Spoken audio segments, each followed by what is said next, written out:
Hello guys, welcome back to my YouTube channel Gautam in Germany. చాలామంది జర్మనీకి వచ్చి part time చేసుకుంటూ చదువుకుంటుంటారు. సో, అదే పార్ట్ టైం మన కెరీర్‌కి ఉపయోగపడితే ఎలా ఉంటుంది? సో, అటువంటి పార్ట్ టైమ్స్ ఉంటాయా? అటువంటి పార్ట్ టైమ్స్‌నే వర్కింగ్ స్టూడెంట్ జాబ్స్ అంటారు. సో, ఆ వర్కింగ్ స్టూడెంట్ జాబ్స్ ఎలా తెచ్చుకోవాలి? నాకెలా వచ్చింది? నేను ఎలా అప్లై చేశాను? ఎన్ని కంపెనీస్‌కి అప్లై చేశాను? అలా ఈ డీటెయిల్స్ అన్నీ ఈ వీడియోలో మాట్లాడుకుందాం. క్లియర్‌గా మాట్లాడుకుందాం. సో, నేను ఫస్ట్ నా పర్సనల్ స్టోరీ ఎక్స్‌ప్లెయిన్ జేస్తాను. దాని తర్వాత మన స్ట్రగుల్స్, తర్వాత ఇంటర్వ్యూ కాల్ ఎలా వచ్చింది. సో, ఇటువంటివన్నీ మనం ఈ వీడియోలో క్లియర్‌గా తెలుసుకుందాం. అట్ ద సేమ్ టైమ్ మీరు గూడా ఇటువంటి జాబ్స్‌కి ఎలా అప్లై జేసుకోవాలనేది నేను చెప్తాను ఈ వీడియోలో క్లియర్‌గా. సో, ఓపిక తెచ్చుకొని కంప్లీట్‌గా వీడియో చూడండి. చూసిన తర్వాత సబ్స్క్రైబ్ అండ్ లైక్ చేయండి. అందరూ చూస్తున్నారు తప్ప లైక్ అండ్ సబ్స్క్రైబ్ చేయడం లేదు. సో, మీరు కొంచెం సబ్స్క్రైబ్ అండ్ లైక్ చేస్తే నాకు గూడా కొంచెం మోటివేట్ అయ్యి నేను ఇటువంటి ఇన్ఫర్మేటివ్ వీడియోస్ చేయడానికి నాకు గూడా బావుంటుంది. సో, లేట్ చేయకుండా let's get into this video.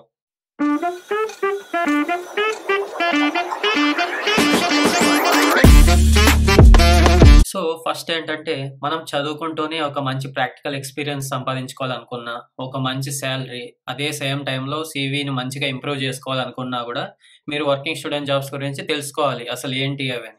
So, బేసిక్‌గా ఫస్ట్ వర్కింగ్ స్టూడెంట్ జాబ్స్ అంటే ఏంటి? సో, వర్కింగ్ స్టూడెంట్ జాబ్స్ అంటే మీరు దేంట్లో అయితే ఇంట్రెస్ట్ ఉందో మీకు, అంటే కరెంట్ ఏ కోర్స్ అయితే చదువుతున్నారో, సో, అదే కోర్స్‌లో మీరు వర్కింగ్ స్టూడెంట్ జాబ్ చేస్తూ, దాని గురించి ప్రాక్టికల్ ఎక్స్‌పీరియన్స్ గెయిన్ చేస్తూ, సో, అలా మీ సీవీని మీరు బలంగా బిల్డ్ చేసుకుంటారు. సో, అప్పుడు మీకు ఫుల్ టైమ్స్ అప్లై చేసినప్పుడు మీకు మంచిగా ఉపయోగపడతాయి ఇటువంటి ఎక్స్‌పీరియన్సెస్. సో, జర్మన్ కంపెనీస్‌లో గూడా ఇటువంటివే వాళ్ళు ఎక్స్‌పెక్ట్ జేస్తారు. ఎందుకంటే ఏమీ తెలియని వాడిని వాళ్ళు కంపెనీలోకి తీసుకోవడం కంటే, ఒక మంచి ఎక్స్‌పీరియన్స్ ఉన్నోడిని తీసుకోవడానికి వాళ్ళు ఎక్కువ ప్రిఫర్ చేస్తుంటారు.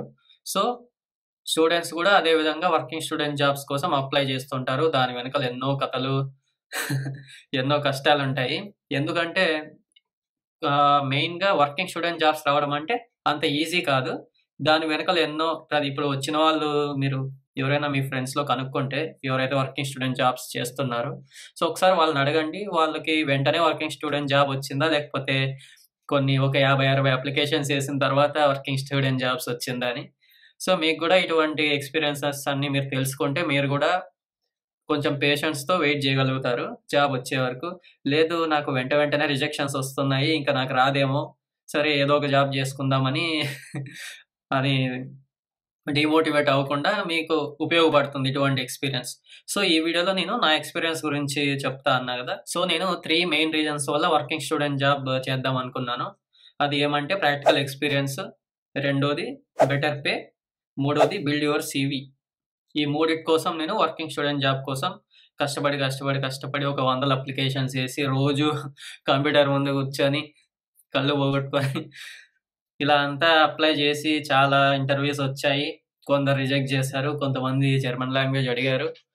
మనకు ఇన్‌కేస్ జర్మన్ లాంగ్వేజ్ వచ్చినా గూడా వాళ్ళతో కమ్యూనికేట్ అయ్యే విధంగా వచ్చుండాలి జర్మన్ లాంగ్వేజ్. సో, వాటి వల్ల కొందరు రిజెక్ట్ చేశారు. సో, మన లక్ బావుంటే కొన్ని ఎక్కువ అప్లికేషన్స్ అప్లై చేయకముందే ముందే వచ్చేస్తుంది జాబ్. లేదంటే మనం ఏం ఈ పనుల్లో కనిపించలేదు. పైగా ఫిజికల్ గానీ మెంటల్ గానీ స్ట్రెయిన్. కొంచెం టైం పడుతుంది. బట్ ఎట్ ది ఫైనల్ ఎవరికైనా రావాల్సిందే. ఇలా ఎక్స్‌పీరియన్స్ గెయిన్ చేసుకుంటూ వాళ్ళు గూడా ఇంటర్వ్యూ బై ఇంటర్వ్యూ నాలెడ్జ్ అనేది పెంచుకుంటారు గదా! సో, ఆటోమేటిక్‌గా అందరికీ వస్తుంది at the end of the moment. చెప్పు. ఏదో ఏదో ఒక్కటి చెప్పు. ఒక్కటైనా. సో, నా కథ ఏమంటే నేను ఫస్ట్ జర్మనీకొచ్చిన వెంటనే ఫస్ట్‌లో నాకు టైం పట్టింది సెటిల్ అవ్వడానికి. ఒక 3 మంత్స్ టైం పట్టింది. 3 మంత్స్ తర్వాత నేను నార్మల్ పార్ట్ టైమ్ జాబ్ వెతుక్కుంటూ చేసుకుంటున్నాను. ఈ మధ్యలో ఎక్స్‌పెన్సెస్ కవర్ అవ్వాలి గదా! వెంటనే వర్కింగ్ స్టూడెంట్ జాబ్ రాదని తెలుసు. సో, అందుకోసం నేను ఫస్ట్ ఏదో ఒక స్కిల్ నేర్చుకుంటూ పార్ట్ టైమ్ జాబ్ చేసుకుంటూ ఒక 2, 3 మంత్స్ అలా గడిపేశాను. సో, దాని తర్వాత అప్లై చేయడం మొదలుపెట్టాను. పెద్ద ప్లానింగే. పెద్ద ప్లానింగే. సో, అప్లై చేసినప్పుడు నాకు ఎన్నో విషయాలు తెలిసాయి. సార్ ఏంటి సార్ అది? ఫస్ట్ నేను ఎలా అప్లై చేశాను, మన ఇండియాలో సీవీ తయారు చేసి నార్మల్‌గా పంపుతారు గదా! సో, అలా పంపిస్తే ఇంటర్వ్యూ వస్తుంది. ఇంటర్వ్యూలో డిసైడ్ అవుతుంది అని అనుకున్నాను. కానీ ఇక్కడ మొత్తం రివర్స్ ఉంది. ఫస్ట్ మనం సీవీనే పర్ఫెక్ట్‌గా చేయాలి. వీళ్ళకొక ఫార్మాట్ ఉంటది. సో, ప్రతి ఒక్కటి పూసగుచ్చినట్టు నీట్‌గా అంతా అరేంజ్ చేసి పర్సనల్ ఫీల్ ఉండాలి సీవీలో. తర్వాత కవర్ లెటర్‌లో పర్సనల్ ఫీల్ ఉండాలి. ఏదో చాట్‌జీపీటీకి ఇచ్చి మొత్తం మ్యాటర్ కొట్టేస్తే వాళ్ళు చూసి రిజెక్ట్ చేసేస్తారు. అదే విధంగా కొట్టేస్తారు. సో, మనము సొంతంగా ఎలా ఫీల్ అవుతాము, వాళ్ళతో మన ఫ్రెండ్‌తో మాట్లాడినప్పుడు ఎలా ఫీల్ అవుతాము. సో, అలా మన మళ్ళీ సిట్యుయేషన్స్ అంటే నాకు ఇన్ని అప్పులున్నాయి. అన్నీ తీసుకోవడానికి జాబ్ కావాలి అలా చెప్పుకోకూడదు. సో, సిట్యుయేషన్ అంటే నేను ఇప్పుడు ఈ స్టేజ్ నుంచి ఈ స్టేజ్‌కొచ్చాను. ఇప్పుడు నేను ఎక్స్‌పీరియన్స్ గెయిన్ చేయాలనుకుంటున్నాను. సో, నాకు ఇంట్రెస్ట్ ఉంది. సో అండ్ సో రోల్‌లో ఇలా మనం కవర్ లెటర్‌లో మెన్షన్ చేయాలి. సో, అలా చేయాలి. నీట్‌గా స్పెసిఫిక్ డీటెయిల్స్ అన్నీ పెట్టి వాళ్ళ డిస్క్రిప్షన్ ప్రకారం మన రెజ్యూమ్‌ని టైలర్ చేసుకోవాలి. సో, అలా కాకుండా ఫాస్ట్‌గా ఇంకా ఆవేశంలో ఒక 100 అప్లికేషన్‌లు ఏసేద్దాం ఈ నైట్ అని అలా కూర్చోకూడదు. మనం ఏసిన 5, 6 అప్లికేషన్సే చాలా నీట్‌గా వేసుకోవాలి. సో, అప్పుడే మనకి ఎక్కువ స్కోప్ ఉంటుంది వర్కింగ్ స్టూడెంట్ జాబ్ రావడానికి. సో, అది. సో, మన కథ కంటిన్యూ చేద్దాం. ఎక్కడ ఆపాను. సో, అలా 3 మంత్స్ గడిపాను. తర్వాత ఇంకా ఇలా కొన్ని ఇంటర్వ్యూస్ వచ్చాయి. రిజెక్ట్ అయ్యింది. కొంతమంది ఓకే తీసుకుంటామన్నారు. లేదా ఫైనల్ మూమెంట్‌లో వద్దన్నారు. సో, అలా ఒక సెమిస్టర్ అంతా అయిపోయింది. ఇంకా సెకండ్ సెమిస్టర్‌లో ఇంకా నా సబ్జెక్ట్స్ కొంచెం క్లియర్ చేసుకొని second semester end of the మూమెంట్‌లో మా యూనివర్సిటీలోనే ప్రాజెక్ట్స్ ఉన్నాయి. కొన్ని కంపెనీస్ ఉన్నాయి ప్రొఫెసర్స్ కింద. ప్రొఫెసర్సే ఆ కంపెనీస్‌లో వర్క్ చేస్తారు.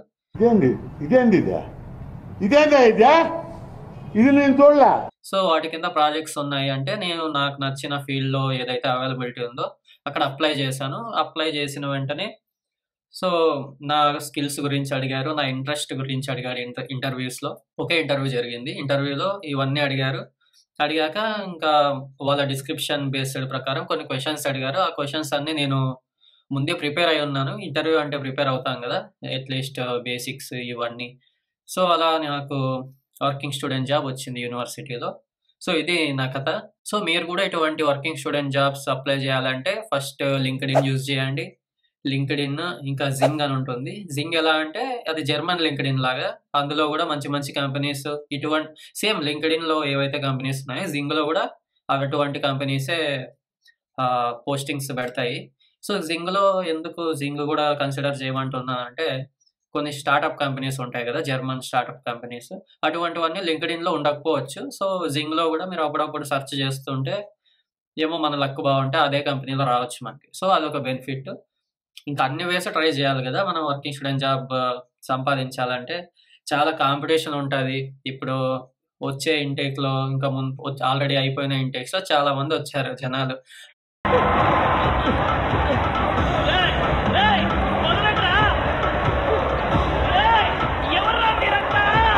అందరూ వర్కింగ్ స్టూడెంట్ జాబ్స్ ట్రై చేస్తుంటారు. సో, అలా మనం కాంపిటీషన్‌లో సర్వైవ్ అవ్వాలంటే మనం కూడా వాళ్ళతో పాటు అందరికంటే ఫస్ట్‌గా అప్లై చేయాలన్నట్టు అంతా రెడీగా ఉండాలా. రోజుకి కొంచెం టైం స్పెండ్ చేసి అప్లై చేసుకుంటే మంచిగా మనకు కూడా వచ్చే ఛాన్సెస్ ఉంటాయి. సో, ఏమంటే మెయిన్ పేషెన్స్ ఉండాలి. పక్కనోడికొచ్చింది మనకి ఇంకా రాలేదు అని అనుకోకూడదు ఎప్పుడు. మన ట్రై మనం చేయాలి. అప్పుడే వస్తుంది. సో, నేను కూడా ఇటువంటివన్నీ చాలా నేర్చుకున్నాను. అందుకే ఇప్పుడు మీకు చెప్పగలుగుతున్నాను. సో, ఏం లేదు మెయిన్ పేషెన్స్. ఇవన్నీ అప్లై చేసేటప్పుడు ఇందాక చెప్పా కదా! మనం క్వాలిటీ ముఖ్యం అన్నమాట. కవర్ లెటర్ గాని, సీవీ గాని మనకి క్వాలిటీ ముఖ్యం. ఇన్ని అప్లికేషన్స్ ఏసామనేది కాదు. ఏసిన అప్లికేషన్స్ విత్ ఫుల్ డీటెయిల్స్ అన్నీ ఫుల్‌ఫిల్డ్‌గా ఉన్నాయా లేదా అనేదే పాయింట్ ఇక్కడ. సో, చాలా బాగా గుర్తుపెట్టుకోండి అది. సో, ఫైనల్‌గా నేను ఏం చెప్పగలుగుతానంటే మీకు మీరు ఎర్లీగానే జాబ్ సెర్చ్ అనేది స్టార్ట్ చేయండి. అండ్ సెమిస్టర్స్ అన్నీ అయిపోయే వరకు జాబ్ సెర్చ్ చేయకుండా ఉండకండి. మరి మీకు కాంపిటీషన్‌లో అప్పుడు సిట్యుయేషన్ ఎలా ఉంటుందో తెలీదు. మీ సీనియర్స్‌తో ఇంటరాక్ట్ అవ్వండి. సీనియర్స్‌ని మంచి పరిచయం చేసుకొని, వాళ్ళు ఏమన్నా వర్కింగ్ స్టూడెంట్ జాబ్స్ చేస్తుంటే వాళ్ళని అడగండి. టిప్స్ అండ్ ట్రిక్స్ ఎలా ఏమైనా కొన్ని ఉంటాయి కదా! తెలిసిన వాళ్ళతో కూడా కొన్ని వర్క్ అవుతాయి. లైక్ రెఫరెన్స్ ఇట్లా తీసుకోవచ్చు. ఇంకా మెయిన్ ఏమంటే డీమోటివేట్ కాకండి రిజెక్షన్స్‌ని చూసి. రిజెక్షన్స్ మామూలే వస్తా ఉంటాయి. మనిషి అన్నాక యాక్సెప్ట్ చేస్తారు, రిజెక్ట్ చేస్తారు. సో, రిజెక్ట్ చేస్తే మీరు అదే కసి మీద ఇంకో 10 అప్లికేషన్‌లు మంచిగా ఏసేయండి. జస్ట్ ఊరికే చెప్తున్నా. ఊరికే వేయకండి. Quality matter. క్వాలిటీతో ఫోకస్డ్‌గా మంచి అప్లికేషన్ అనేది వేయండి. సో, ఈ వీడియో మీ అందరికీ హెల్ప్ అయ్యిందనుకుంటున్నాను. సో, మీరు ఏ జాబ్‌కి సెర్చ్ చేస్తున్నారో కామెంట్ సెక్షన్లో కామెంట్ చేయండి. సో ఈ వీడియో నచ్చినట్టయితే మీరు please subscribe and like. See you in the next video. Till then, bye bye.